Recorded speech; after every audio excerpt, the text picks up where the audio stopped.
자, 계속 이어서 한번 보도록 할게요. 다 드셨어요? 네, 드시면서 보시기 바랍니다.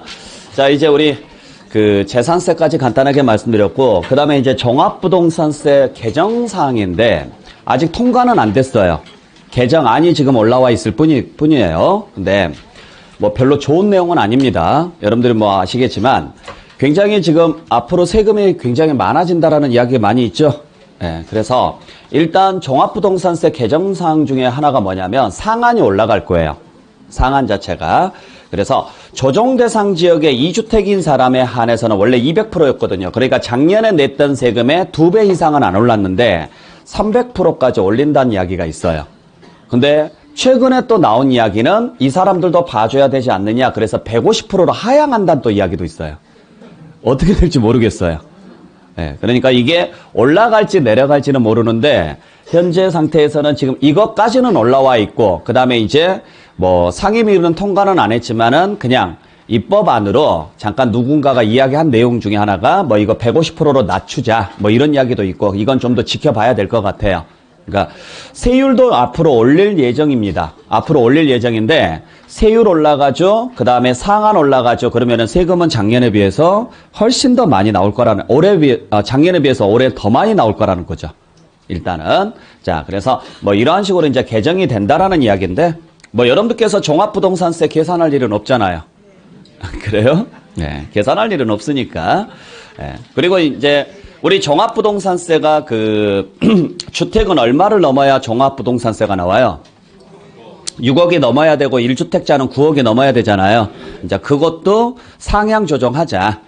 예, 그래서 다주택자는 9억이 넘으면 종부세를 내게 하고 1주택자는 12억이 넘으면 종부세를 내게 하자. 예, 뭐 이제 이런 이야기도 지금 현재 나오고는 있어요. 아마 뉴스에서 보신 분들은 아마 아실 거예요. 그러니까 그게 지금 왔다 갔다 워낙에 지금 총선 지금 날짜라서 일단 막 던지고 있어요. 국회에서 막 이 사람도 던지고 있고 저 사람도 던지고 있고 이러다 보니까 누구 말이 맞을지는 몰라요. 그러니까 정부 입법안은 이겁니다. 현재 정부에서 올려놓은 것은 이거고 그 다음에 이제 국회에서 뭐 이 사람 저 사람 이 사람들이 막 올려놓은 것들이 있어요. 선거용으로. 그게 통과가 될지 안 될지는 모르겠지만 하여간 뭐 이러한 식으로 있다라고 여러분들께서 보시면 될 것 같고 자, 그 다음에 뭐 이제 세율 부분은 뭐 이렇게 올라간다라고 보시면 되고 그 다음에 올해 공정시장가액비율이 90%로 올랐죠? 네. 그러니까 자, 우리가 세금은 어떻게 계산하느냐면 그냥 이건 단순하게 그냥 보시는 거예요. 공시가액의 합계액에서 한 사람이 가지고 있는 그 주택의 공시가액의 합계액에서 6억을 공제한 금액에 원래 작년까지는 공정시장가액비율이 85%였는데 작년에는 85%였거든요. 올해는 90%죠? 내년에는 95%로 올라가죠. 내후년에는 100%로 올라가죠. 올라가요. 아시겠죠? 자, 그래서 공정시장가액비율이 현재는 이제 올해는 90%예요. 그러니까 작년보다 5% 올랐어요. 여기까지 계산해서 나온 값이 뭐냐면 과세 표준이고 여기에다가 뭘 곱해야 되느냐면 세율을 곱해야 되는데 지금 세율 인상한대잖아요. 정부 입법안이. 자, 그러면 세율 인상됐지. 그 다음에 공정시장가액비율 올라갔으니까 뭐 올라갔어요? 과세표준 올라갔죠. 자, 과세표준 올라가면서 누진세인데 누진율이 올라갔으니까 세액은 당연히 어떻게 돼요? 어마어마하게 뛸 거라는 거죠. 올해 종합부동산세 죽었다고 생각해야 돼요. 이거 통과되면. 저를 욕하지 마라 그랬어요. 제가 잘못한 거 아니라 그랬어요. 그냥 그렇단 이야기예요. 그러니까 쉽게 말하면 뭔 이야기냐면 협박하는 거예요. 쓸데없이 집 많이 가지고 있지 말라고요. 그래서 우리가 정말 필요한 집이면 종부세 주택수에서 제외시켜주거든요. 이 안에서 제외시켜주거든요. 그 중에 하나가 임대사업자 등록을 한 사람은 여기서 빼준 거예요. 근데 그게 조정대상 지역은 의미가 없다고요. 조정대상 지역의 주택에 대해서는 임대사업자 등록을 넣더라도 다 이 안에 들어와요. 들어오니까 세금은 여전히 높다라는 이야기죠. 네. 거기에 이제 자, 그래서 이러한 식으로 해서 우리가 이제 세금이 올라가게 될 건데 자, 간단하게 지금 예를 한번 들어본다라고 이야기를 한다 그러면 우리가 공시 가격이 20억이다. 공시 가격이 20억이면 20억에서 일단 6억을 빼면 6억 원을 빼게 되면 14억 나오잖아요. 그 14억의 90%를 계산을 하게 되면 이 금액이 나오는 거예요. 이 금액이. 그래서 세금 계산을 쭉 해보게 되면은 얼마가 나오느냐. 자, 이 세금이 나옵니다. 현재 지금 법률안으로는. 근데 개정 법률안으로 적용을 하면은 이 금액이 나와요. 그래서 작년에 비해서 20억인 사람, 공시가격이 20억이신 분은 약 342만 원 증가할 거예요. 지금 개편안으로 만약에 적용을 한다면. 그러면 100억 원인 사람은 올해 작년에 비해서 약 2,800만 원 정도 더 많이 나와요. 공시가격, 본인이 100억 정도 가지고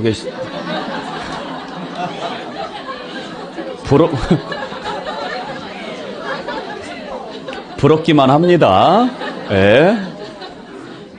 저도 이 정도 있으면 그냥 낼래요. 근데 지금 증가액이 2,800이라는 거지 원래 세금 자체가 1억 4천이 나와요. 굉장히 많이 나와요. 100억이신 분이 보유세로 1억 4천을 낸다라는 건 죽으란 소리예요. 근데 거기에서 더 추가돼서 약 3천만 원 정도가 더 올라간다는 이야기죠.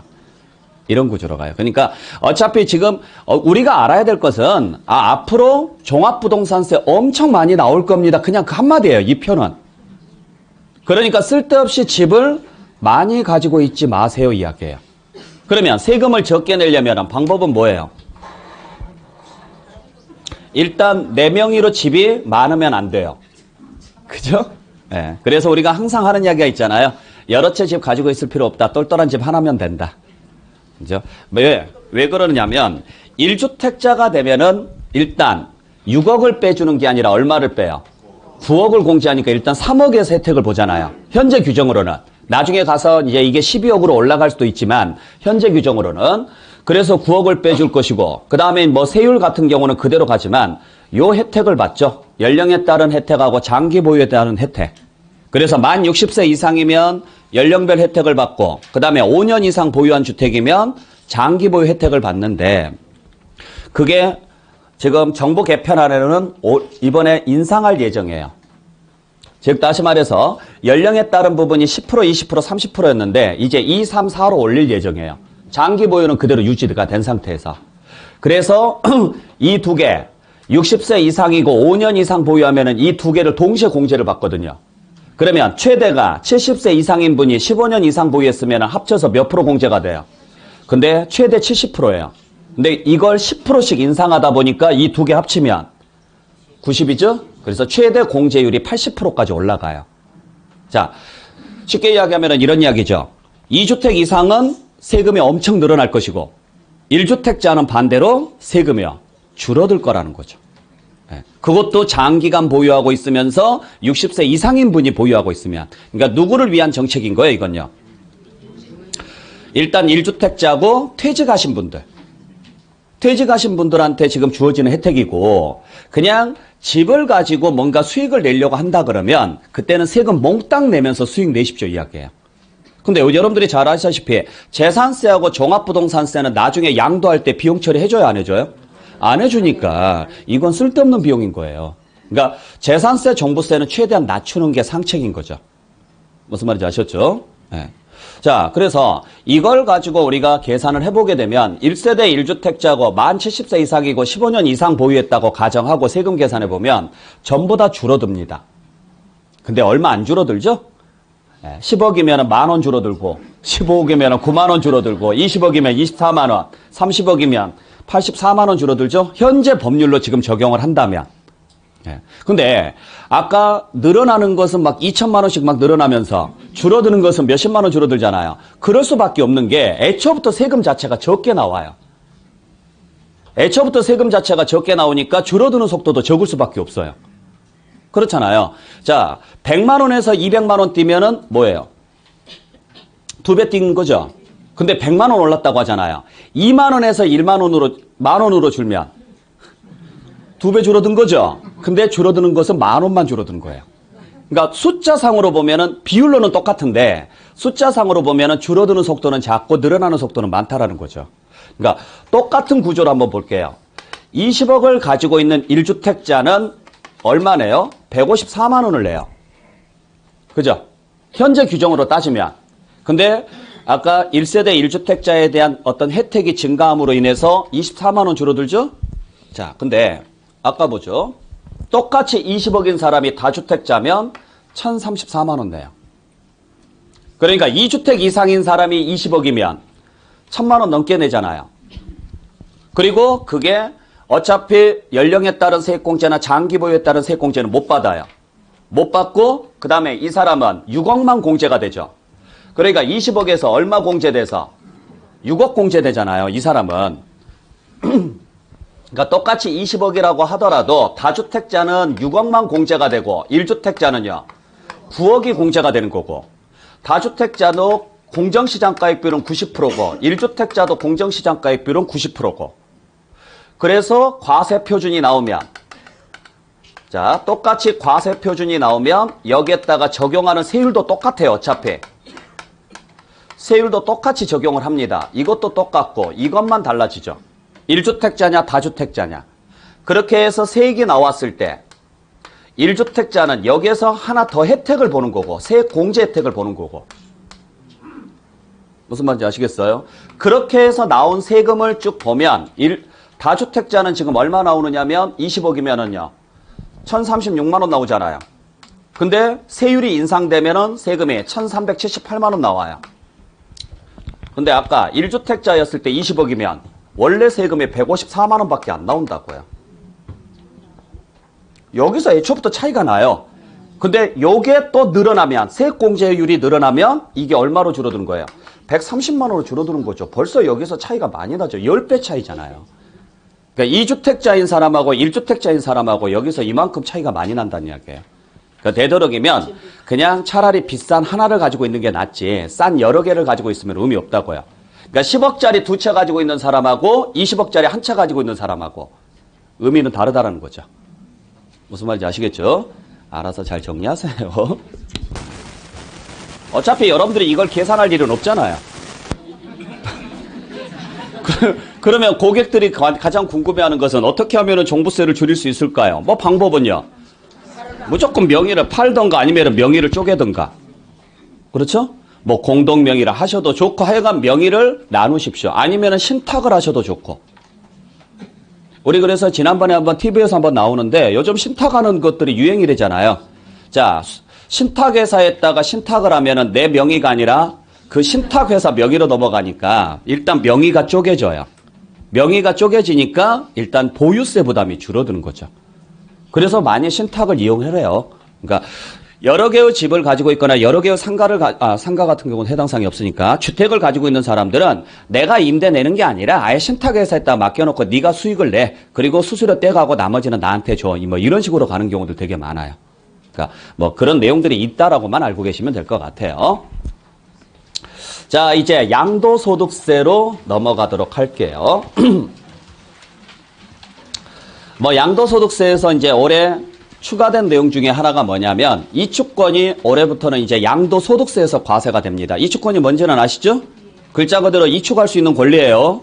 네, 이축할 수 있는 권리인데 작년까지는 이축권이 양도소득세에서 과세가 안 됐었어요. 근데 올해부터는 만약에 이축권을 팔면 그때는 양도소득세로 나온다. 뭐 그 정도만 알고 계세요. 이축권 거래하면은 양도소득세 올해부터는 내셔야 돼요. 그러니까 올해 이축권을 팔았다 그러면은 그 양도일이 속하는 달의 말일로부터 2개월 이내, 무조건 2달 이내 양도소득세로 신고하라고요. 네. 그 정도만 보시면 되는데 다만 그걸 뭐랑 같이 팔아야 되느냐면 토지 건물하고 같이 팔았을 때 이축권을. 근데 만약에 이축권만 따로 평가를 해서 거래를 했다. 그때는 요건 다른 세금을 내요. 양도소득세를 내는 게 아니라 기타 소득으로 봐서 종합소득세를 내야 돼요. 어쨌간에 세금은 내긴 내는데 그렇게 알고 계세요. 뭐 여러분들 뭐 중개사 시험 볼 거 아니니까 네. 그냥 세금 냅니다. 요 정도면 끝이에요. 자, 그 다음에 이제 요게 문제가 생기죠. 장기보유 특별공제가. 자, 장기보유 특별공제가 여러분들 잘 아시다시피 몇 년 이상 보유해야 장특공제가 가능해요? 그렇죠. 그러니까 일단 기본 3년은 보유하셔야 돼요. 무슨 말인지 아시겠죠? 3년을 보유했을 때 장기보유 특별공제가 되는데 그때 장기보유 특별공제율이 원래가 몇 프로냐면 2%예요. 그러니까 내가 보유한 기간 곱하기 2%가 장특공제율이라고요. 자, 8년 보유했다. 그러면 곱하기 2에서요. 16%라고요. 그래서 힘들더라도 9구단 2단 외우라 그랬잖아요. 아시겠죠? 예. 그게 최대가 몇 프로까지 공제가 돼요? 30%까지 공제가 되는데 1주택자에 한해서는, 즉 고가주택을 말하는 거죠. 1주택자에 한해서는 80%까지 공제가 되죠. 근데 그게 작년까지는 3년 이상만 보유하면 1주택자가 8%씩 해서 최대 80%였고 올해부터는 3년 보유는 당연히 해야 되고 그 보유 기간 중에 2년 이상을 거주를 해야 돼요. 만약에 2년 이상 거주 안 하면 장기보유 특별공제 받을 수는 있는데 2%씩 해서 최대 30%예요. 그러니까 2019년도까지는 그냥 2년 미만 거주하든 말든 상관없이 8%씩 해서 최대 80%까지거든요. 근데 올해부터는요.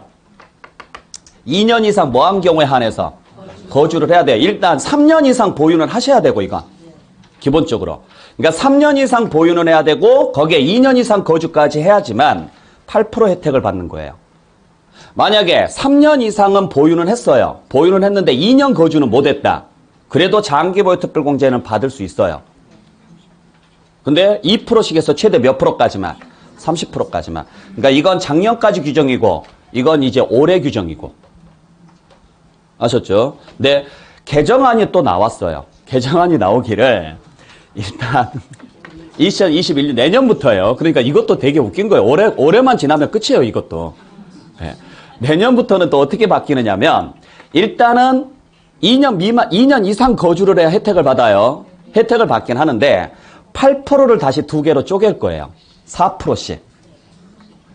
그래서 보유 기간에 대해서 4%씩 해서 최대 40%고 거주 기간에 대해서 4%씩 해서 최대 40%에서 최대 80%까지 받을 수 있어요. 이게. 그래서 자, 보세요.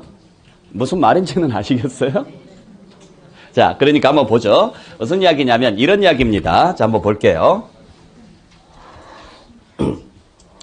자, 예를 들어서 양도가액이 20억이고 양도 차익이 10억인 자, 1세대 1주택이라고 가정을 할게요. 제가 여기다가 지금 안 썼는데 1세대 1주택이라고 가정을 할게요.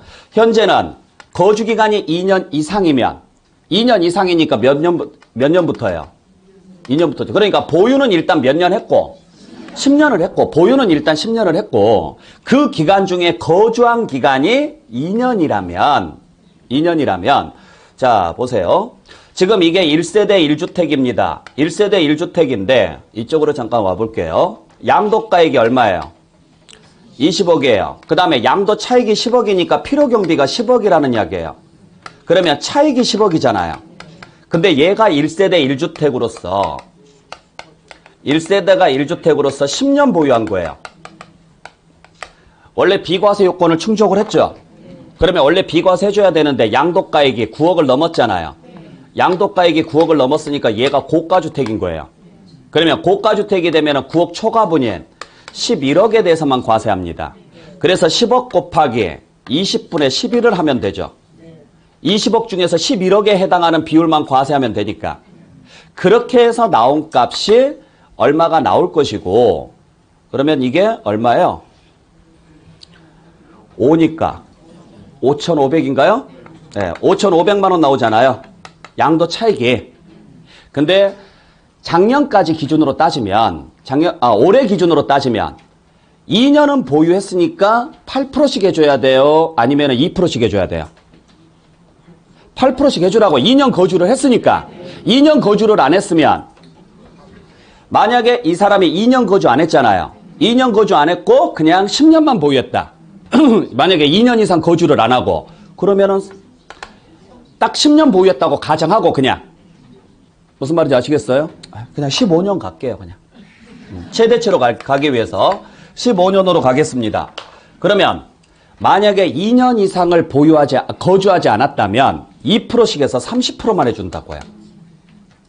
그러면 3, 5, 15, 3, 5, 15니까 1650만 원 된다고요. 여기가 장기보유 특별공제가. 아시겠어요? 근데 2년 거주했죠? 2년 거주했으니까 이 금액에 80% 해준다고요. 80%한 금액이 지금 이 금액이에요.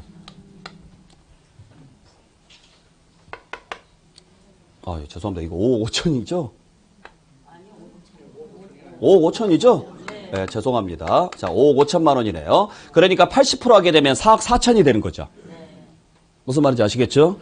근데 내년부터는 자, 이렇게 바뀌어요. 이렇게. 그래서 어떻게 계산을 하느냐면, 자, 우리가 몇 년 보유했어요? 그러면 15년 곱하기 4% 하는 거예요. 그러면 60% 나오죠? 근데 최대가 40%니까 40% 예. 최대가 40%니까. 그 다음에 2년 거주했죠? 첫 번째 칸이. 그러면 2년 곱하기 4. 8%죠? 뭐 얘는 그대로 40%가 안 됐으니까 그대로 8%. 그래서 48% 해주는 거예요. 그러니까 이게 48%에 해당하는 금액이에요. 그러니까 원래는 올해까지는 그냥 2년 이상만 거주하면 이거 보지 말고 여기에 8%를 곱했으면 되는데 그래서 몇 프로가 나와요? 80%인데 내년부터는 이거하고 따로따로 간다고요. 무슨 말인지 아셨죠? 그러니까 이만큼 줄어드는 거죠. 그러면은 자, 이것도 어차피 2년 이상은 거주했죠?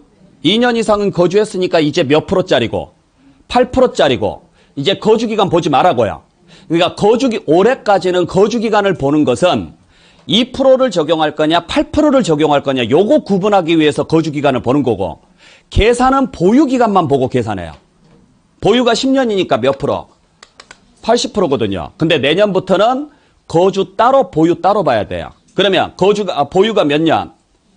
10년이니까 4에 이제 8이 아니라 4로 가라고 두 개로. 그러면 4 곱하기 10이니까 40%고 그 다음에 5 곱하기 4니까 20이고 그래서 60%라고요. 자, 여기는 올해까지는 그대로 80% 맞죠? 이게 흔들리는 거예요? 흔들리죠?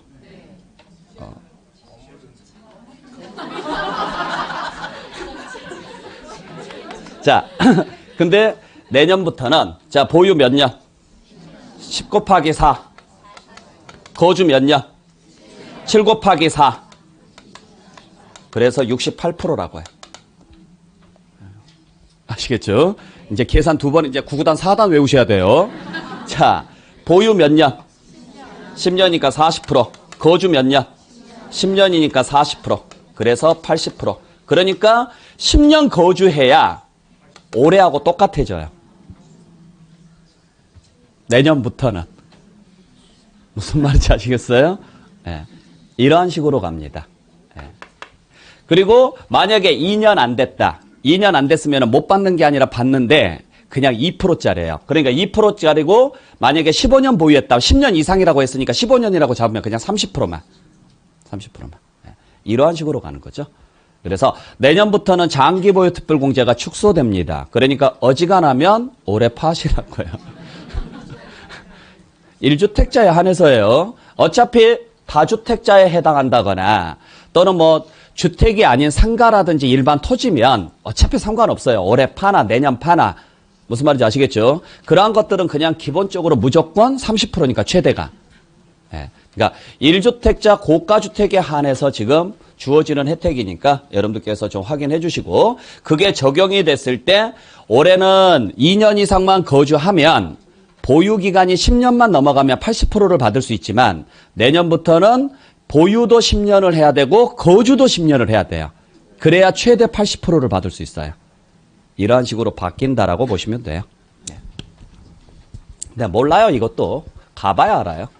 어떻게 될지. 네. 그리고 지금 고가주택 보게 되면은 확연하게 지금 금액이 줄어드는 거 아시죠?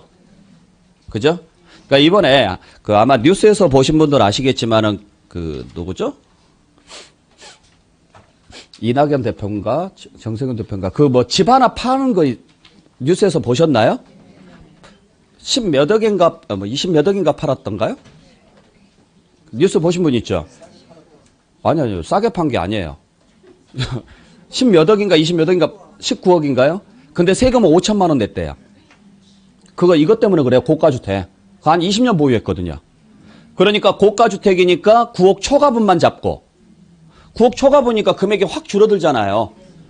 거기에 장기보유 특별공제가 무조건 80%고 10년 넘었으니까. 그러면 결국에는 20%에 대해서만 내면 된다는 이야기잖아요. 그러니까 지금 세금 자체가 보세요.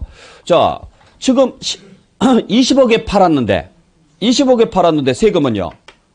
2200에 오래 팔면 거주기간이 2년 이상이면 그분은 그 집에서 살았으니까 2년 이상 거주가 되거든요. 그러니까 오래 팔았으면은 20억짜리여도 세금이 2천만 원밖에 안 나온다고요. 그러니까 그 사람은 그분은 뭐 20억 정도에 팔았을 거예요. 한 19억인가 그 정도에 팔았을 건데 세금 5천만 원 냈대요. 그러니까 이거보다는 많이 낸 건 맞죠. 그러니까 그만큼 금액을 적게 낼 수밖에 없는 이유가 9억 초과분에 대해서만 내고 그분이 1세대 1주택이거든요. 그 집 하나밖에 없었어요. 그 이제 주어진 자료를 보면 그래요. 그리고 고가주택이고 비과세 요건은 충족했는데 고가주택이고 오래 팔았으니까 그 집에서 10년을 거주를 안 했어도 80% 혜택을 받는 거고 장기보유 특별공제가. 그러한 내용으로서 여러분들 정리하시면 될 것 같아요.